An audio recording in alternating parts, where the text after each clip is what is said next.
Okay, so let's talk about Sugar Honey Iced Tea Child. This is Latto's album. Now, honestly, let's start out with a rollout. Now, this rollout, just look at the video clips that I have rolling throughout this video. It looks exactly how the album sounds. Isn't that crazy? Like the aesthetic that's captured in the rollout clips and videos is exactly how the album sounds. And she didn't have to do too much.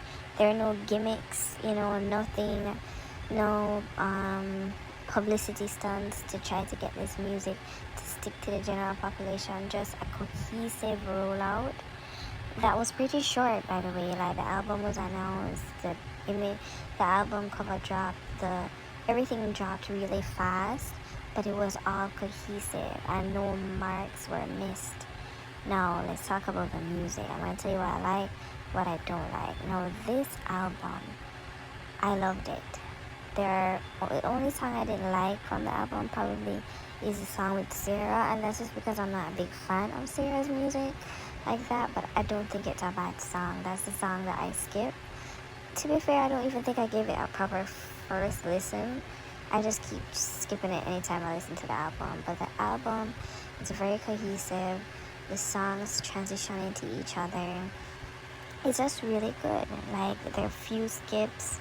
You get everything you need to get. The singing is good. The rapping is good. Okay, so let's talk about what I don't like about the album, right? So the first thing that I don't like is I am hearing Drake's influence all over this. Now I'm torn on whether I like that or I don't like that, because it's almost as if I'm hearing him not just in the style of singing and rapping, but in a beat selection and beat switches and the interludes, and I hear his creativity throughout the album, and it makes me feel as if he might have executive produced the album. I think it goes a little further than like ghostwriting or writing a couple choruses or a hook. I think it goes into like beat selection, song selection, ordering of the songs. It's very Drake-esque.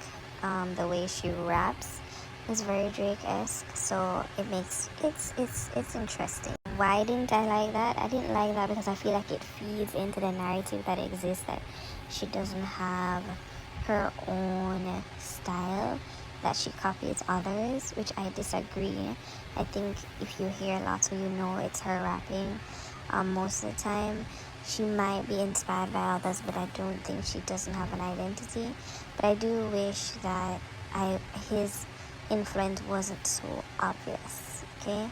Another thing I didn't like about it is that the bars are great, they're cute and they're giving, but they're not giving that much. Like nothing has my brain like, oh my gosh, that's like, yeah, I'm not getting Kendrick level bars here, and that's quite fine. It's totally fine. But I mean, I wish I got them, right? I don't expect that from her album. I don't expect that from her.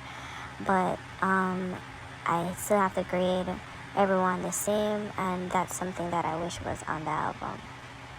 So all in all, I think I'd rate it about an 8.8. I absolutely love it. And this is on her scale. I do grade artists based on their previous work and what I expect from them. And on a scale of Latto, I think she did incredible. It's a beautiful body of work.